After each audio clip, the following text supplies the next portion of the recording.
Yes madam. Tell me your dream Sidney Sheldon book వచ్చిందా? Sorry madam, stock వచ్చి రాగానే అయిపోయింది. ఒక కాపీ ఉంచమని చెప్పాను కదా. సారీ అండి. Hello miss, just a moment please.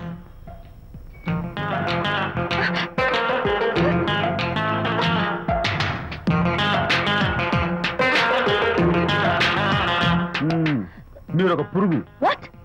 పురుగా? You mean insect? మీరు ఒక పుస్తకాల పురుగు అంటున్నాను, రైట్? మీ కళ్ళ గురించి చెప్పండి. టెల్ మీ యువర్ డ్రీమ్స్ అని సిడ్నీ షెల్డన్ రాసిన పుస్తకం కోసం మీరు ఈ షాప్కి వచ్చారు. స్టాక్ లేదన్నారు, దాంతో మీరు డిసప్పాయింట్ అయ్యి వెళ్ళిపోతున్నారు. అవునా కదా? మీకెలా తెలుసు? మాకింకా చాలా తెలుసు. నేనే మాట్లాడాను. మరి మీ లిప్ కదలేదేంటి? లిప్ కదలకుండా మాట్లాడడం నాకున్న special decoration. You mean ventriloquism? Yeah, ventriloquism. Okay then. నేను ఆ బుక్ కోసం వచ్చానని మీకెలా తెలుసు? ఫేస్ రీడింగ్ అంటే మీ ఫేస్ ని స్టడీ చేసి మీ మనసులో ఏమనుకుంటున్నారో చెప్పేది. అయితే ఫేస్ చూసి అవతల వాళ్ళు ఏమనుకుంటున్నారో మీరు చెప్పగలుగుతారా? యా, నాకున్న స్పెషల్ డెకరేషన్ అదే. ఫర్ ఎగ్జాంపుల్, ఈ క్షణంలో మీరు నా గురించి ఏమనుకుంటున్నారో చెప్పమంటారా? యా. వీడికి ఫేస్ రీడింగ్ రాదు, పాడు రాదు. నేను ఓ పుస్తకం కొనడానికి వచ్చానని ఎలాగో తెలుసుకుని నాతో పరిచయం పెంచుకోవడానికి ఈ వ్యధావేషాలు వేస్తున్నాడు అని అనుకుంటున్నారు కదా? అవునా? ఇప్పుడైనా ఒప్పుకుంటారా నాకు ఫేస్ రీడింగ్ వచ్చని? You're really great. Thank you. మీ కాంప్లిమెంట్ కి నా gift. Tell me your dreams. Take it please. Thank you very much. It's okay. Miss Shanti, నేనే పిలిచాను. అన్నట్టు నా పేరు మీకెలా తెలుసా? అదే నాకున్న ఎక్స్ట్రా డెకరేషన్. ముందు నుంచి చూసి భావం, వెనక నుంచి చూసి నామం చెప్పగలను. వావ్. బై ద వే, నాకు ఈ ఇన్స్టెంట్ ఫ్రెండ్షిప్స్ అవి నచ్చవు. సో ఇక మీద మన పరిచయం డెవలప్ కాకూడదని, మనం మళ్ళీ మళ్ళీ కలవకూడదని కోరుకుంటాను. బాయ్. ఇంకో విషయం చెప్పడం మర్చిపోయాను. ఇక నుంచి మీరు నా గురించి అస్సలు ఆలోచించద్దు. ముఖ్యంగా రాత్రి 10 గంటలకి అస్సలు తలుచుకోవద్దు. చాలా డేంజర్. రాత్రి 10 గంటలకి.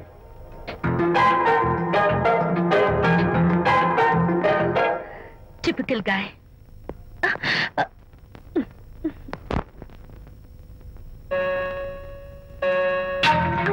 చూడండి, ముఖ్యంగా రాత్రి 10 గంటలకి అస్సలు తలుచుకోవద్దు. తలుచుకోను, అస్సలు తలుచుకోను.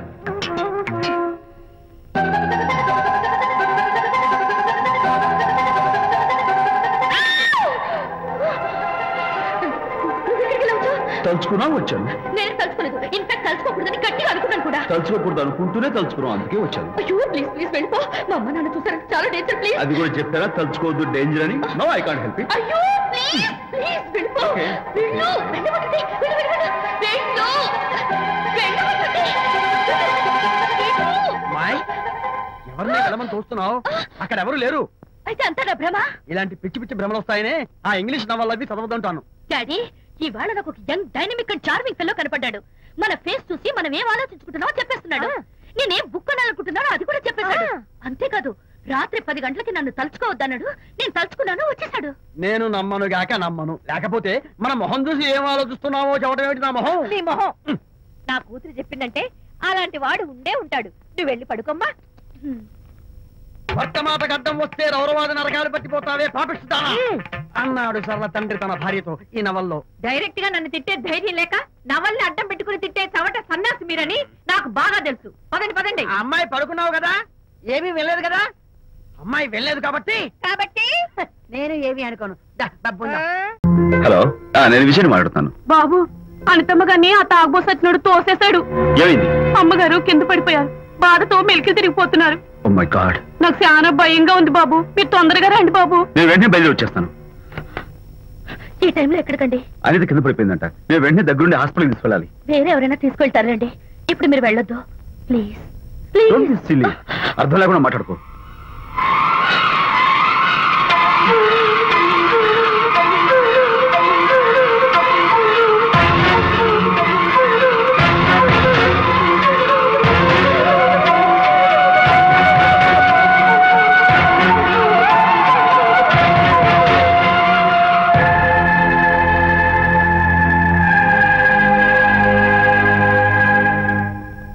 డాక్టర్ అనితకి నథింగ్ టు వరీ. కాలికి దెబ్బ తగిలింది కాబట్టి పర్వాలేదు. అదే కడుపుకు తగిలింటే అబార్షన్ అయి ఉండేది. Thank God. Anyhow she's lucky. చూడండి, నెలలు నిండుతున్న కొద్దీ మీరు మీ షీస్ మై ఫ్రెండ్ డాక్టర్. అలాగా. పెయిన్ ఎక్కువగా ఉంటే ఈ టాబ్లెట్స్ వాడండి. అలాగే డాక్టర్. ఇంత చిన్న దెబ్బకి అంత ఇదైపోతావేంటి విజయ్? చిన్నదేం కాదు, జరగకూడదు జరుగుంటే చాలా పెద్ద అయ్యేది. నువ్వు ఉన్నావుగా. సర్లే, డాక్టర్ ఏం చెప్పారు తెలుసా?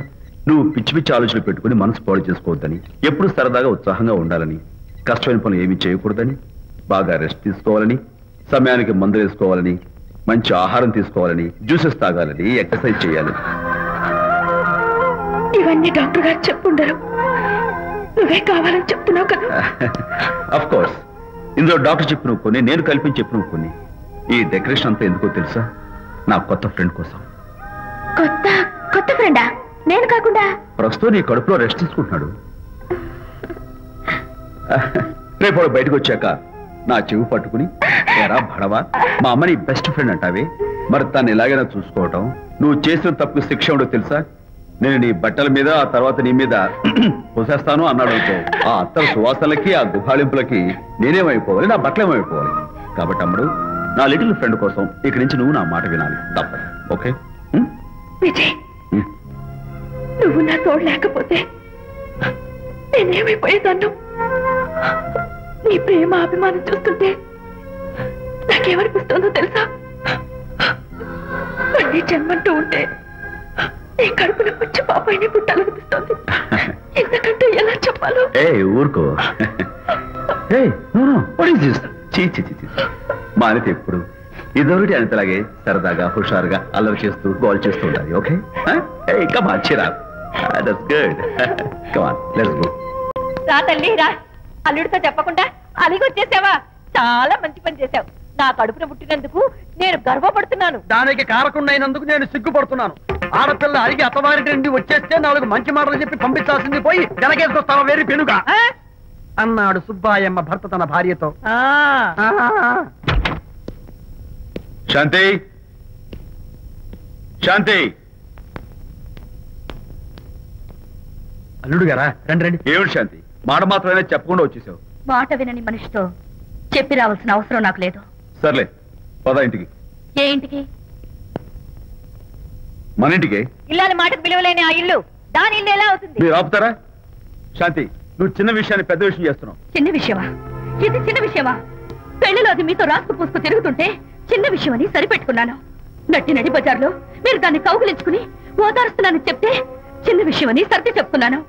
ఇప్పుడు నా కౌగులి కంటే దాని లోగిలే ముఖ్యం అనుకోవడం చిన్న విషయమని నేను అనుకోవట్లేదు. శాంతి, ఆ రోజు నాతో షిడ్నీ షెల్డన్, జెఫ్రీ ఆర్చర్స్ నవలు చదివేదాన్ని, ఆ మాత్రం నాకు తెలియదా అన్నావు.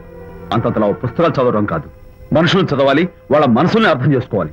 బయలుదేరు. అబ్బో, ఇప్పటికే నిన్ను నీ ఫ్రెండ్ ని ఎక్కువగా అర్థం చేసుకున్నావు. అందుకేనండి చాలా ఎక్కువగా మాట్లాడుతున్నారు. ఇది మా మొగుడు పిల్లల మధ్య సమస్య, మీరు అనవసరంగా జోక్యం చేసుకోకండి. ఇప్పుడు సమగా ఉందా? శాంతి, ఇంతకీ నువ్వు ఇంటికి వస్తావా రావా? వస్తాను, కానీ ఒక కండిషన్ మీద అయితేనే వస్తాను. ఇక మీరు అనిత ఇంటికి వెళ్ళకూడదు, తనతో మాట్లాడకూడదు. అంతేకాదు, మీ ఆ ఫ్రెండ్షిప్, ఆడ ఫ్రెండ్షిప్ పర్మనెంట్ గా కట్ చేసుకుంటేనే వస్తాను.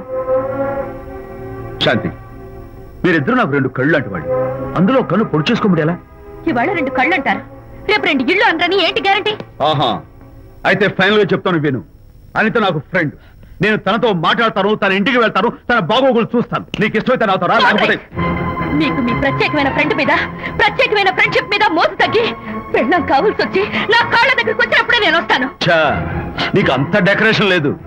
పవిత్రమైన స్నేహానికి అర్థం తెలుసుకుని, భర్త లేని ఆడదాని బతుక్కి అర్థం లేదని గ్రహించి నువ్వే వచ్చి నా కాళ్ళు పట్టుకుంటావు. Mind it.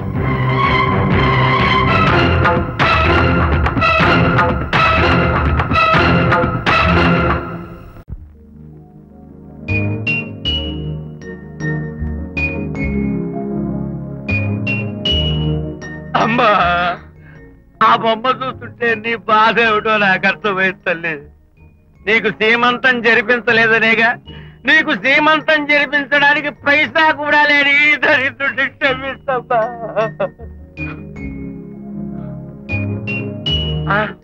నా దగ్గర డబ్బులు లేకపోతేనే నా బంగారు తల్లి, నీ బంగారు గాజులు ఉన్నాయిగా, వీటిని నమ్మేసి నీ సీమంతం ఘనంగా జరిపిస్తానమ్మా, ఘనంగా జరిపిస్తాను.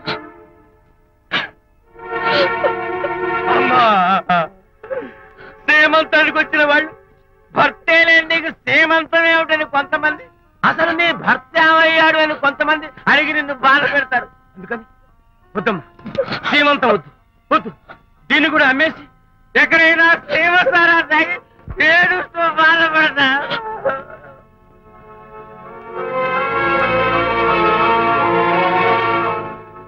అనిత అంటే మీరే కదా? అవును. మీరు ఆర్టిస్ట్ కదా? అవును. మీరెవరు? మేము కస్తూరిబా మహిళా మండలి నుంచి వచ్చాం. తోడు లేని ఆడవాళ్ళకి, పండగలకి, పబ్బాలకి, నోములకి, సీమంతాలకి ఆత్మబంధువులమై అన్ని మేమే దగ్గరుండి జరిపిస్తాం. మీకు సీమంతం జరిపించడానికి వచ్చాం. Thank you.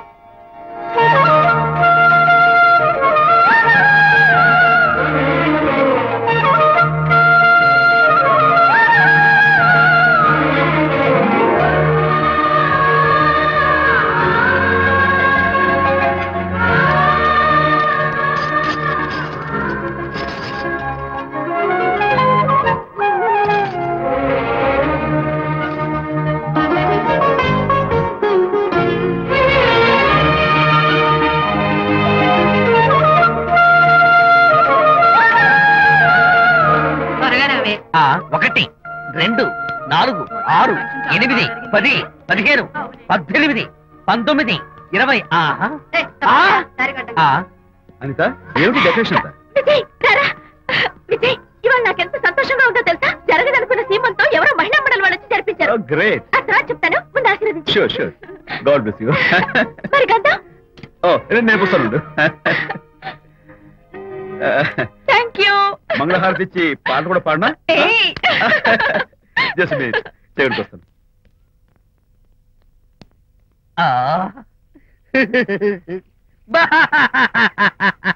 అదేంటి, ఎందుకు ఏడుస్తున్నావు? ఇది ఏడుపు కాదు, సంతోష తరంగాలు. నీ సీమంతం జరగడం కోసం, జరపడం కోసం విజయ్ చేసిన త్యాగాన్ని తలుచుకుంటే నా గుండె చెరువయ్యి ఓట్లో అవుతోంది. 10,000 ఖర్చయితే అయ్యాయి, కానీ మీ అనుబంధాన్ని, ఆత్మీయతను చూడగలిగే అదృష్టం నాకు కలిగింది. 10,000 ఖర్చు అవడం ఏమిటి? నీకెవరూ లేరని నీ సీమంతో చేయడం కోసం మహిళా మండలి వాళ్ళకి డబ్బులిచ్చి ఈ ఏర్పాట్లన్నీ చేశాడు విజయ్. హరిశ్చంద్ర, అనవసరంగా నోరు జారానే. ఈ విషయం విజయ్కి తెలిస్తే నన్ను కాటి కాపర్ని చేస్తాడే. అబ్బా,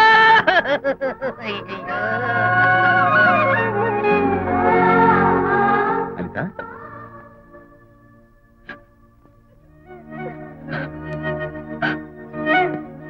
ఏంటిది?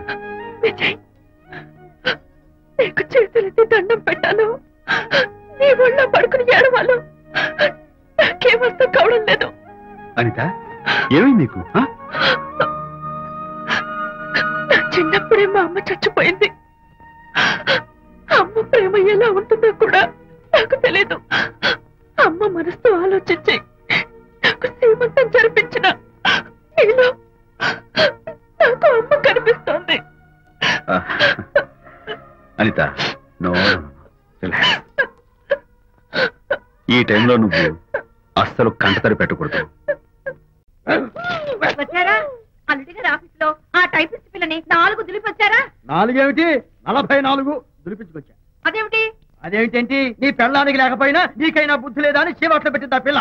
మీ అల్లుడు చాలా మంచివాడు, అతన్ని అనవసరంగా అనుమానించి నీ కూతురు కాపురం పాడు చేసుకోవద్దు అని ఇంత గడ్డి పెట్టింది. చూడు, నీకెలాగూ జీవితంలో ముద్దు ముచ్చడం లేదు. మొగుడు ఉన్నా ఒకటే, లేకపోయినా ఒకటే. ఇదిగో, చిలకా గోరింకల్లా పచ్చగా ఉన్న వాళ్ళ కాపురంలో ఇప్పటి వరకు పెట్టిన చిచ్చు చాలు. ఇప్పటికైనా కళ్ళు తెరుచుకుని వెళ్ళి అల్లుడు గారి కాళ్ళ మీద పడి క్షమాపణ కోరు. నీ కూతురు కాపురం బాగుపడుతుంది. లేకపోతే దాని బతుకు కూడా నాలాగే నవల్ల పాలవుతుంది అన్నాడా సరళ తండ్రి ఈ నవల్లో? కాదు, శాంతి తండ్రి, నీ మొగుడు నిజంగా నిర్భయంగా.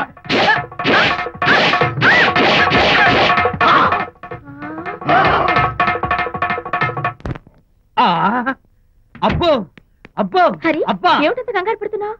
ఏం లేదనిత, మా పక్కింటి జయరాం ఒక టైపిస్ట్ అమ్మాయితో ఫ్యాక్స్ సంబంధాలు పెట్టుకున్నాడు. ఈ విషయాన్ని ఇంటర్నెట్ లో వాళ్ళ ఆవిడతో చెప్పా, అంతే. నిన్ను చంపుతాని వాడు నా వెంట పడ్డాడు. నువ్వు చెప్పు అనిత, నేను ఎప్పుడైనా నిజం చెప్పానా? ఫర్ ఎగ్జాంపుల్, నీ కారణంగా విజయ్కి శాంతికి గొడవలు వచ్చాయి. ఆ విషయం నీతో చెప్పానా? ఏంటి, విజయ్కి శాంతికి గొడవలు వచ్చాయా? మామూలు గొడవలు కాదు, విడిపోయే రేంజ్ గొడవలు వచ్చాయి. నీతో ఫ్రెండ్షిప్ మానేస్తేనే గాని తనతో కాపురం చేయనని శాంతి పుట్టింటికి వెళ్ళిపోయింది. ఆ సంగతి నీకు తెలిస్తే నువ్వు బాధపడతావని విజయ్ నీతో ఈ విషయం చెప్పొద్దన్నాడు. నీతో చెప్పానా? చెప్పలేదు. నా గొంతులో ప్రాణముండగా చెప్పను, చెప్పనుగాక చెప్పను.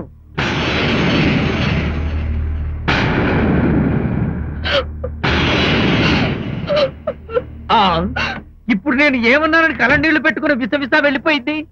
విజయశాంతి విడిపోయిన విషయం చెప్పలేదనే కదా చెప్పాను. అయ్యో హరిశ్చంద్ర, నిజం చెప్పకనే చెప్పానే. క్లైమాక్స్ మొదలవుతుందే. అయ్యో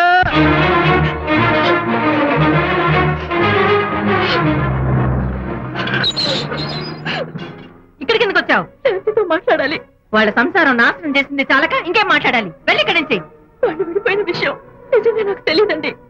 ఇందులో నా తప్పున్నా లేకపోయినా కారణం మాత్రం నేనే. శాంతికి క్షమాపణ చెప్పి వాళ్ళిద్దరిని ఒకటి చేద్దామని వచ్చాను. నన్ను నమ్మండి. ఏమిటి? నిన్ను నమ్మాలా? కట్టుకున్న మొగుడిని వదిలేసి పరాయి దాని మొగుడుతో కులుకుతున్న నిన్ను నమ్మాలా? నమ్మటం కాదే, నిన్ను నిలువునా నరకాలి. చిచి, ఆడపుట్టుక పుట్టి సాటి ఆడదాని సంసారంలో నిప్పులు పోస్తావా? అటు నీ మొగుడిని క్షోభ పెట్టి ఇటు నా కూతురు బతుకు నాశనం చేసి ఏం బాగుకుందామనే? నీ బతుకు చెడ. ఇలాంటి బతుకు బతికే కన్నా ఎందులో పడి చావే. వెళ్ళవే, వెళ్ళి కలిసే.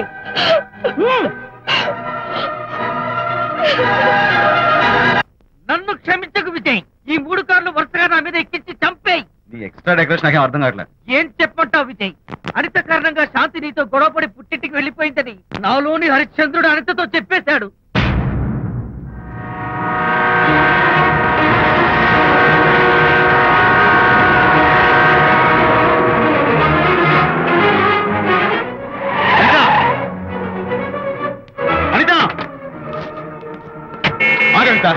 నీతో మాట్లాడాలి. నీతో మాట్లాడాల్సిన అవసరం నాకు లేదు. అదేంటి అనిత, కొత్తగా మాట్లాడతావేంటి? కొత్త కొత్త విషయాలు తెలుస్తున్నాయిలే. శాంతి విషయం నీకు చెప్పలేదనేగా? చెప్పడానికి నేనెవరిని? నువ్వంటే గొప్ప ఫ్రెండ్వి. హెల్ప్ చేయడం, సాక్రిఫైస్ చేయడం నీ ఒక్కడికి తెలుసు. అలానే కాదు అనిత, నువ్వున్న ఈ కండిషన్ లో మా గొడవలు చెప్పి నేను బాధ పెట్టడం ఇష్టం లేక చెప్పలేదు. అంటే నేను బాధపడతానేమోనని ఈ విషయాలేవి నాతో చెప్పకుండా దాచేస్తారా? ఇదే నా ఫ్రెండ్షిప్ అంటే? ఇదే నా స్నేహానికి అర్థం? అర్థం చేసుకోవడం నన్ను ఆపొద్దు. చాలు మహానుభావా, చాలు. ఇంకా నువ్వేం చెప్పినా నేను వినను. ఇంకా నీ త్యాగాలు భరించే ఓపిక నాకు లేదు అనిత. మళ్ళీ జీవితంలో నీకు కనిపించను.